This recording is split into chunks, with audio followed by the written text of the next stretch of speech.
Le choléra est une maladie hydrique hautement contagieuse. Lorsqu'elle n'est pas traitée, cette maladie peut être mortelle. Elle se propage actuellement rapidement au Soudan. Selon les responsables de la santé, l'augmentation alarmante du nombre de cas a commencé à la mi-mai, l'État de Khartoum enregistrant le plus grand nombre de cas.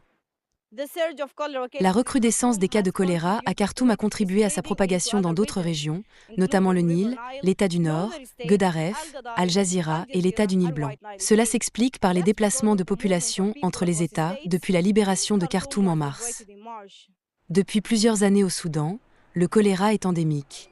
Mais la guerre civile en cours a accéléré sa propagation comme jamais auparavant. Depuis mars, les forces de soutien rapide attaquent les centrales électriques et les réseaux électriques. Des actions qui ont entraîné la fermeture d'usines de traitement des eaux, ce qui a directement provoqué une forte augmentation du nombre de cas.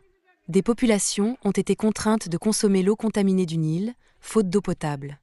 Dans les hôpitaux, la surpopulation a encore aggravé la propagation de la maladie, alors que l'épidémie met à rude épreuve le secteur de la santé soudanais, déjà fortement dégradé.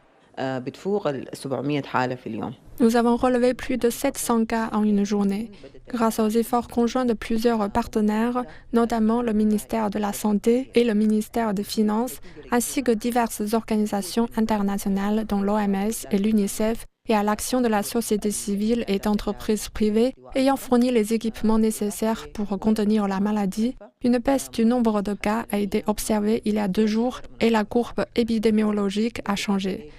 Nous avons également reçu un financement du groupe ICE et 3 millions de doses ont été importées de l'extérieur du Soudan pour contenir l'épidémie. Le principal défi réside dans la sensibilisation de la population.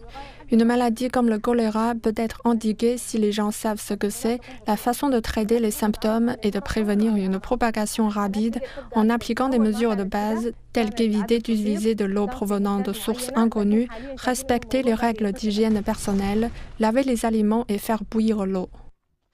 Selon des experts, le seul moyen d'endiguer cette crise est de réparer les infrastructures et de fournir des installations sanitaires de base, en rétablissant l'approvisionnement en électricité et les systèmes d'approvisionnement en eau.